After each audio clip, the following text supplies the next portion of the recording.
Hey, what's up, all you beautiful people? Welcome back to the podcast. I want to share with you a thought that I had this morning as I was getting out of the shower, which revolves around one of the guiding goals that I have for my life.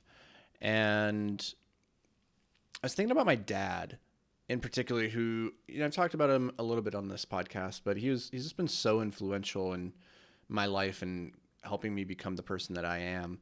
Where one story that I think of when I think of my dad is when I was 16, I was really eager to drive across the state of Minnesota and Wisconsin to go to a dance with this girl that I was excited about. A 16-year-old boy, I'll drive across the country for that, right?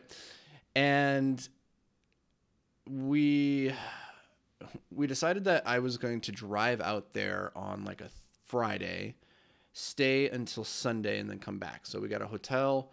My sister was going to come with me and one of her friends, and so we were just going to drive and make it into a little road trip. And the day that we left, there was this crazy winter storm, and the roads were horrible. Before we even got out of Minneapolis, we had like almost slid off the road a couple of times, so it was really bad. But we forged forward because we're on an adventure, and that's what you do. And so about 4 hours into the trip, I was in the back seat sleeping. And my sister was driving. We come around a turn, going about 70 miles an hour. We hit a patch of ice and we start sliding off the road. And I wake up as we're sliding, and we're canting so that the driver's side of the car is the one that's now kind of like leading the way forward. And I look out my window, which is now like the thing that's leading us. Like the car's not, the engine's not in front of us anymore. Now, like, my door is the thing that is in front of the car, so to speak. And off in the distance, I see two cars that are on the side of the road exactly where we're sliding. One of them had slid off the road, doing exactly what we did. The other car pulled over to help that first car out of the ditch. And we were on a collision course with that second car that pulled over to help. And we smashed into them going 70 miles an hour. And it was not good. Thankfully, nobody was hurt. But our car was cracked open like an egg. My sister had some pretty bad bruising from the seatbelt. I had a concussion. And thankfully, nobody in the other car was injured. Nobody in either of the other two. But the car in front of us was a Ford Taurus, and their trunk was crumpled all the way up to their back window. It was just destroyed. It was gone. It was really crazy, actually. So it was a miracle that nobody was hurt. And I remember we're sitting there waiting for the police, and we get in the police car, and we're riding to the hospital. And I'm calling this girl, and I can't get a hold of her. But her dad picks up, and I explain the situation. I say, hey, this is who I am. This is what's happening. I'm on my way. Like, don't worry, I'm still going to get there. And then immediately after talking to him, I hang up, forget that I called him because I had a concussion, remember? And then I call him back and tell him the same story again. He's like, I know, you just talked to me. So that wasn't good. So we're at the hospital. I call my dad and tell him what's happened. And him and my stepmom, they get in the car. They come out to get us. And about 4 hours later, they get to the hospital. And by then, I'm like more lucid and like more clear-minded. And he gets there, and they collect me and my sister and our friend and take us home. And I'm like, Dad, like, I told her I was going to be there. I'm still about 4 hours away. I'm only halfway there. I was like, I still got to get there. I told her I would be there, so I'm going to get there. But the problem was I was like a 16-year-old boy. I only had a couple $100s to my name, not a lot of resources. And so my dad, he did something that stuck with me all these years, and it's been one of the most influential lessons that I've taken through my life. Was he said, okay, well let's find a way. So we got the phone book out and we started brainstorming, like, okay, maybe there's a limousine service that could take you there because maybe they drive by the hour, not by the mile. Maybe you could find a puddle hopper, like a little airplane that's like crop dusting and like maybe making the flight over there, And so we went through all these different options and started brainstorming and like trying to find the solution. And he never said like, that's a stupid idea. Don't do that. This is ridiculous. Like that you need to come home. It was never that. It was just like, okay, this is what you want to do. Find the way. And sure enough, like the universe conspired, heard the, like that which you seek is seeking you. I'm a firm believer that what you want in life, if you go at it fervently enough, like it's going to come back to you. And so one of the nurses, was there and was watching this play out as I was like desperate to figure this out. And she goes, you know what, if you can wait until I get off of my shift, I'll drive you there. And just like that, I had my ride.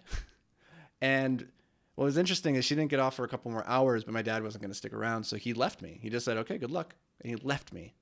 It was like knowing that I could figure it out, that it would be okay. And he just, left me to flounder and figure and fail. But, the confidence that he had in me to find the solution has been one of the greatest things I've had in my life. And it came again about a decade later when I was 28 and my fiance left me. He's the first person I called, man or woman, called him and said, hey, here's what's happened. I don't know what to do.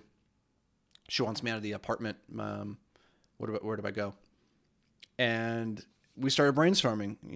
He's always been a guy that's like, there's a solution, we'll find it.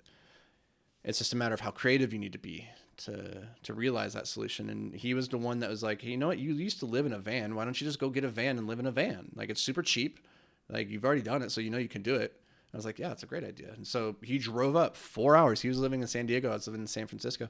He drove up that weekend, like the next day, to come get me so that we could go. I found this 13-passenger van on Craigslist that a church was selling about like 45 minutes away. And I couldn't get to it because, like the Bay Area is great with public transit, but some places are hard to get to. So he came and got me, took me out there. We bought the van, brought it home, and then again, he left.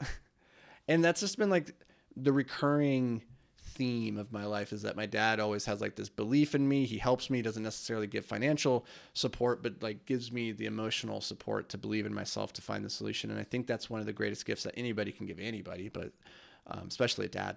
And I was thinking about it this morning as I was getting out of the shower, because one of the things, at a certain point of success, you're not, the money doesn't really matter anymore, and accolades don't really matter. You're just kind of in pursuit of becoming your greatest self. But one of the things that is like a driving motivator I realized for me this morning was that one of my goals in life is to be my dad's best investment.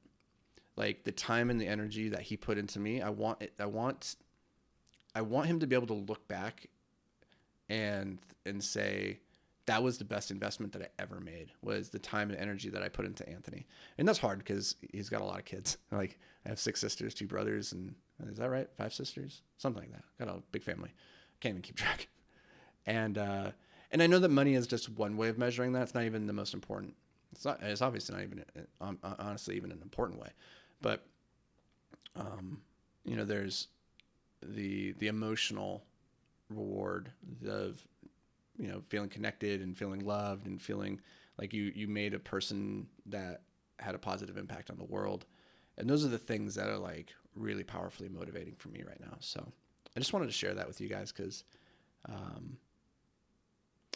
I think pursuing success for the sake of success, or pursuing money for just the sake of money, that can be fun. It's a game.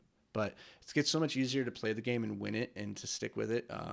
As Nietzsche said, a man with a strong enough why can endure anyhow. And I just wanted to share that with you guys, maybe give you something to think about in your own life, and like what that goal, that big overarching goal is that you're striving for, and why it's so important to you. And that's mine. My big goal is I want to be my dad's best investment. So hope this brought you a little bit of value. I almost teared up there a couple times, so that was intense. But hope it brought you a little bit of value. And Dad, if you're listening to this, I love you. Thank you for being my dad. And looking forward to seeing you guys here again tomorrow. Until then, stay hyper-focused, my friend.